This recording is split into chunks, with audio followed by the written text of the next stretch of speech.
Top 10 tips and tricks close range के लिए। अब टॉप 10 मैं बोल चुका हूं, लेकिन क्या मैं 10 टिप बता पाऊंगा? आइए पता करते हैं।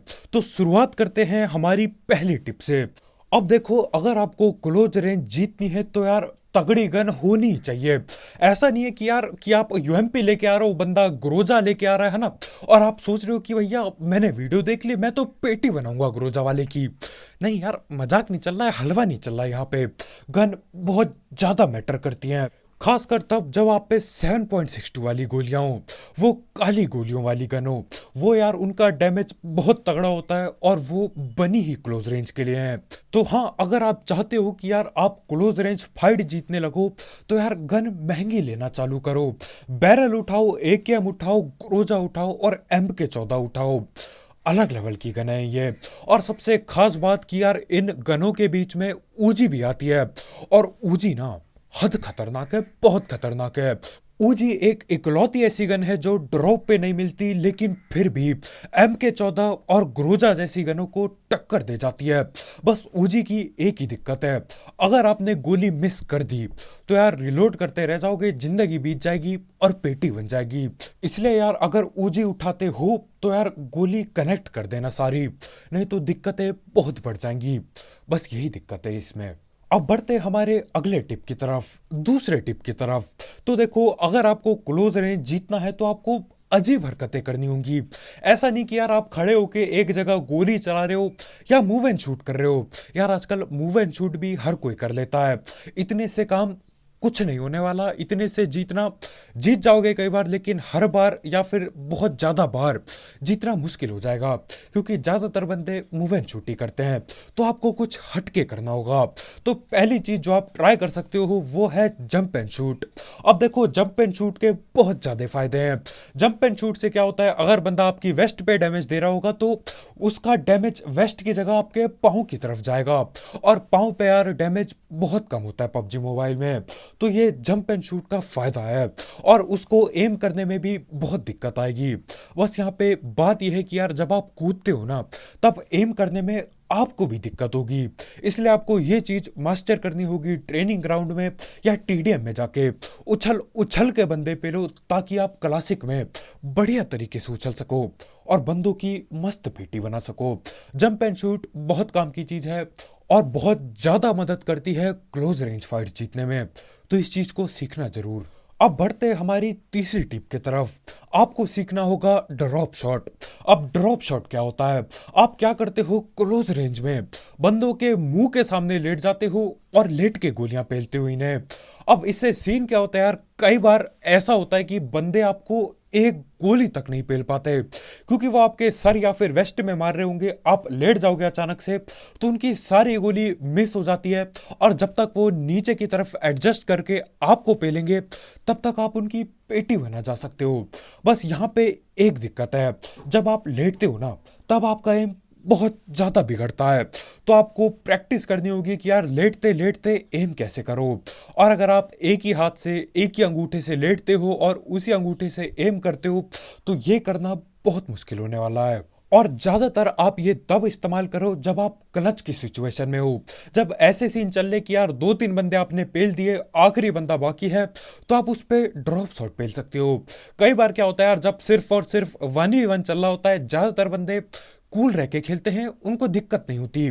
तो जब तक आप लेटोगे तब तक वो गोलियां मारेंगे। और दूसरी दिक्कत यह है कि यार अगर उन्होंने गोलियां मार दी तो सीधा सर पे लगता है। इसलिए आपको ये चीज पहले मास्टर करनी होगी कि लेटते लेटते कैसे आप एम करो, और जो आपको 1 या फिर 2 सेकंड मिलता है, आप उतने में ही दूसरे बंदे की पेटी बना सको। और ज्यादातर क्लच के टाइम इस्तेमाल करोगे तब ज्यादा फायदा रहेगा। 1v1 में भी कर सकते हो, बस देख के करना कि यार किसी दरवाजे या फिर ऐसी जगह पे ना करो जहां पे आप फंस जाओ, नहीं तो यार इधर उधर एम भी नहीं कर पाओगे और लेटे लेटे पेटी बन जाएगी। और इससे पहले कि हम अपनी चौथी टिप पे बढ़े, हम जल्दी से बात कर लेते हैं एक बहुत ही बढ़िया ऐप की। मतलब यार, स्किप करने से पहले सुन तो लो। क्या पता मजा टैप आ जाए। तो इस ऐप का नाम है वन एक्सबेट, जिसकी मदद से आप कई सारे गेम्स जैसे कि क्रिकेट, फुटबॉल, वॉलीबॉल, बास्केटबॉल और ई स्पोर्ट्स पे बेट बुट लगा सकते हो। अब देखो, ऐसा नहीं है कि यार आप लेते हो अंधा पैसा और डाल देते हो किसी टीम पे, बिल्कुल नहीं। देखो आपकी फेवरेट टीम कौन सी है, कौन सी टीम बहुत बढ़िया खेलती है, कौन से टीम के प्लेयर्स बढ़िया हैं और हर बार जीतते हैं, और उन पे पैसा लगाओ, दिमाग से पैसे कमाओ। और अगर आपको ये नहीं करना तो इसमें कई सारे मिनी गेम्स भी हैं, तो आप मिनी गेम्स खेल के भी पैसे कमा सकते हो। साथ ही साथ इसकी सबसे बढ़िया बात यह है कि यार आपको आपके पहले डिपॉजिट में मिलता है 7,000 रुपये तक का बोनस या फिर 100% बोनस।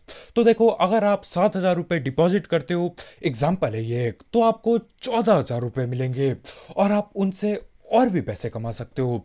और जीते हुए पैसे विड्रॉ करना बिल्कुल आसान है, क्योंकि इसमें पेटीएम, पेपाल, गूगल पे सब कुछ अवेलेबल है।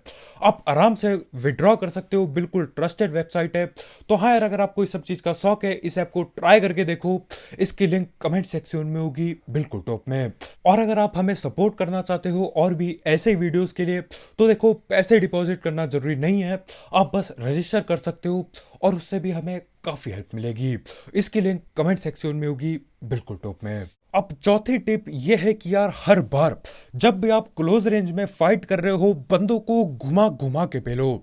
सीन क्या होता है, समझ लो आप कंटेनर के आसपास हो और आपके कंटेनर के सामने वाले कंटेनर में ही दूसरा बंदा टीपीपी ले रहा है। अब क्या होता है, आप राइट से जाते हो, राइट से थोड़ा सा फायर देते हो, वो भी फायर देता है, दोनों को डैमेज होता है, समझ लो। लेकिन अगली बार वो क्या सोचेगा कि आप दोबारा से राइट से आओगे, लेकिन आपको राइट से नहीं जाना है, घूम के लेफ्ट से जाना है। और अगर लेफ्ट में भी वो आके गोलियां चलाने लगता है तो दोबारा से पोजीशन चेंज करो। अगर वहां पे बात नहीं बन रही है तो अगले बगल कंटेनर में चल जाओ, पोजीशन चेंज कर करके खेलो। इससे कई बार क्या होता है, फुट स्टेप सुनने में बंदों को दिक्कत हो जाती है और आप आराम से पेल पाओगे, क्योंकि यार वो एक ही जगह खड़ा है लेकिन आप इधर उधर हिल डुला के खेल रहे हो। और हाँ, ये चीज़ मैंने एक बार मैच में नहीं की थी, जिसकी वजह से यार 1v4 कर बैठता मैं, 3 बंदे नॉक करे थे। लेकिन मैं गलती क्या करता हूँ, जिस तरफ से पहले मैं गया था बाकी बंदों को नॉक करने, मैं दोबारा से उसी तरफ से जाता हूँ। अगर मैं दूसरी तरफ से घूम के जाता तो 100% गारंटी मैं 1v4 कर जाता। अगली बार से ध्यान रखना होगा यार। देखो, टिप्स एंड ट्रिक्स का यही सीन है, वीडियो हर कोई देखता है, सुनता हर कोई है, लेकिन करने के टाइम पे हर कोई भूल जाता है। तो बस याद रखना होगा आपको। और देखो कैसे जीतते हो क्लोज रेंज। अब हमारी पांचवी टिप यह है कि यार क्राउच एंड फायर मेरे हिसाब से इस्तेमाल करना बेवकूफ़ी है एक तरह से। मुझे पता है यार, पहले वीडियोस में मैं क्राउच एंड फायर का बहुत चीज़ बताया था, लेकिन देखो, अभी इतना गेम खेल के, इतने महीने या फिर साल और खेल के, मेरे को ये बात पता चल रही है कि यार क्राउच एंड फायर के फायदे बहुत कम हैं और घाटे बहुत ज़्यादा हैं। और ये कौवा यहाँ पे क्यों चिल्ला रहा है आके, क्या करूं मैं इसका। खैर, कौवा गया कद्दू लेने, आओ बात करते हैं क्राउच एंड फायर का। अब इसके मैं घाटे बताता हूँ। क्राउच एंड फायर से पहली बात, आपका एम अगर सर पे होगा तो वो नीचे आ जाता है। जैसे आप क्राउच दबाते हो तो आपका कैरेक्टर नीचे आता है, उसके साथ साथ क्रॉस हेयर भी थोड़ा नीचे की तरफ आता है। उससे देखो, जो भी गोलियां सर पे आप पेलने वाले थे वो सर पे नहीं लगेंगी। और आपको पता है यार, हेडशॉट कितने खतरनाक होते हैं। एक हेडशॉट पूरी जिंदगी बदल देता है, 1 वर्सेस 1 पूरी तरह से बदल जाता है। लेकिन वहीं पे आपने क्राउच दबा दिया तो यार वो सर पे लगने वाली गोली बंदे की वेस्ट पे लगेगी। और ये तो आपको भी पता होगा यार, हेडशॉट ज्यादा कीमती होते हैं बॉडी शॉट के मुकाबले। अब दूसरा घाटा ये है कि अगर आपका अपोनेंट आपके वेस्ट पे मार रहा है, हेड पे नहीं एम कर पा रहा है, सिर्फ वेस्ट पे मार रहा था वो गोली, और आपने उनके मुंह के सामने क्राउच एंड फायर कर दिया। अब देखो, जो गोली आपके वेस्ट पे लगनी थी ना, वो अब आपके सर पे लगेंगे बिल्कुल सीधा कटाक से, और आपकी पेटी बनेगी बिल्कुल फटाक से। तो यार मतलब देखो, ये तो उड़ता तीर उड़ती गोलियां सर पे लेने वाली बात हो गई। और तीसरा घाटा यह है कि यार आपकी मूवमेंट स्लो हो जाती है। अगर आप इधर उधर जिगल जुगल करके पेल रहे हो, जिसके बारे में आगे बात करेंगे, वो मूवमेंट स्लो हो जाती है, क्योंकि आपको भी पता है यार, क्राउच की स्पीड कम होती है खड़े होने के मुकाबले। तो तीसरी दिक्कत ये है। अब देखो, आप बोलोगे कि यार मूवमेंट तो जंप में भी शायद कम होगी, लेटने में भी कम होगी, लेकिन जंप और लेटने वाले में बहुत फर्क पड़ता है। जंप शॉट से क्या होगा, गोलियां आपके पाँव में लगेगी। पूरा का पूरा लेटने से क्या होगा, अगर बंदा वेस्ट पे भी मर रहा है तो उसकी गोली सारी मिस हो जाएंगी, उसको एडजस्ट करना होगा आपके सर पे, और तब जाके आपके वो सर पे पेल पाएगा। लेकिन यहाँ पे यार मतलब वो वेस्ट पे ऐसे ही मार रहा था, आपने उल्टा क्राउच दबा दिया और अब उसने सर पे गोलियां पेल दी। तो हाँ देखो यार, कभी कभी काम कर जाता है और कभी कभी धोखा दे जाता है क्राउच एंड फायर। तो मेरे हिसाब से ये इस्तेमाल ना करके बाकी चीजें इस्तेमाल करो। आप जिगल ट्राई कर सकते हो। हाँ, अगली टिप है हमारी जिगल एंड फायर, या हिला डुला के पेलना गोलियां। तो हाँ, छठी टिप है जिगल एंड फायर। अब देखो, जिगल में ज्यादा कुछ नहीं, बस आपको हिला डुला के गोलियां पेलनी होती है। अब हिला डुलाने का सीन क्या रहता है यार, अगर आप ज्यादा हिल डुल रहे हो तो बंदे आपको गोली जल्दी से नहीं पेल पाएंगे। लेकिन वहीं पे आप ज्यादा हिल डुल रहे हो तो यार आपको गोली पेलने में भी थोड़ी सी दिक्कत आएगी। तो दोबारा बात वहीं पे आ जाती है यार, प्रैक्टिस पे बात आ जाती है। इसे प्रैक्टिस करने के लिए आप इधर उधर हिलो और एक जगह पे क्रॉस हेयर रखो, एक टारगेट रखो और उस टारगेट पे हिलते डुलते हुए फायर करते रहो। बिल्कुल लेफ्ट राइट मूवमेंट देते रहो और उस बंदे पे या फिर उस टारगेट पे फायर करते रहो। अब जिगल का ये सीन है कि यार ऐसा नहीं कि भैया आपने जॉयस्टिक लिया बस यह रगड़ दिया, हलवा नहीं चल रहा है यहाँ पे। आपको ऐसे जिगल करना होगा कि यार थोड़ी सी मूवमेंट हो, थोड़ा सा आप असल में जाओ लेफ्ट राइट। नहीं तो क्या होगा, आप एक ही जगह पे हिलते डुलते रहोगे, एक पाँव इधर जाएगा थोड़ा सा, दूसरा पाँव उधर जाएगा, लेकिन ओवरऑल देखा जाए तो आप वहां से हिले भी नहीं होगे। और इतना कम हिलते में ज़्यादा फर्क नहीं पड़ता है। देखो, जब बंदे सको बगैर खोले गोली चलाते हैं ना, तब यार एक ही जगह पे अगर आप थोड़ा सा हिल रहे हो तो कुछ नहीं होने वाला। इसलिए आपको मीडियम रेंज का जिगल देना होगा। आपको एक बैलेंस में चीजें करनी होंगी। आपको इतना लंबा भी नहीं जाना कि यार एक तरफ मूव एंड शूट जैसा ही हो जाए कि यार लेफ्ट भाग रहे हो तो लेफ्ट ही भाग रहे हो, राइट भाग रहे हो तो राइट ही भाग रहे हो, वैसा नहीं करना। और ऐसा भी नहीं करना कि आप एक ही जगह पे एक पाँव इधर कर रहे हो फिर दूसरा पाँव उधर कर रहे हो, नहीं। मीडियम बिल्कुल ठीक सा देना होगा कि यार सामने वाले बंदे को जब वो बगैर स्कोप खोले आप पे गोलियां पेले, तब उसको एम अपना थोड़ा इधर उधर हिलाना पड़े, तब फायदा होगा। ज्यादातर बंदों को देखा यार मैंने, वो तेजी से करने के चक्कर में एक ही जगह खड़े रह के इधर उधर करते रहते, मतलब कैरेक्टर असल में हिलता भी नहीं है, बस उनको लगता है कि कैरेक्टर हिल रहा है।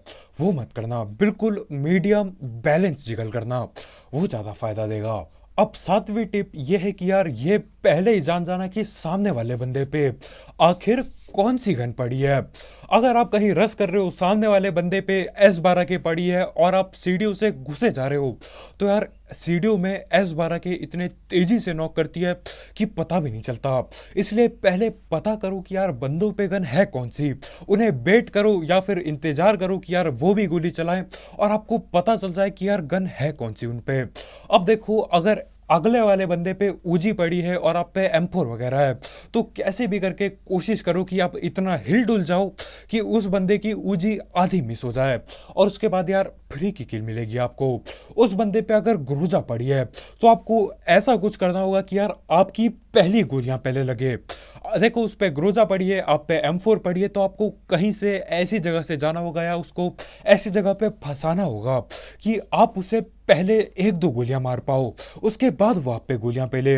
अब ग्रोजा तो यार नेक्स्ट लेवल गन है, मतलब एक दो M4 की गोली मारने के बाद भी अगर वो चलाता है ग्रोजा और सारी लगती हैं आप पे, तो भी आप ठिल जाओगे। लेकिन वही बात है यार, अगर आप बढ़िया तरीके से उसे फंसाते हो, गोल गोल घुमाते हो और पहले आप फायर करते हो, दो तीन गोली पहले आप लगा देते हो, तो सस्ती गन से भी आपके चांस ज्यादा हो जाएंगे जीतने के वो 1v1।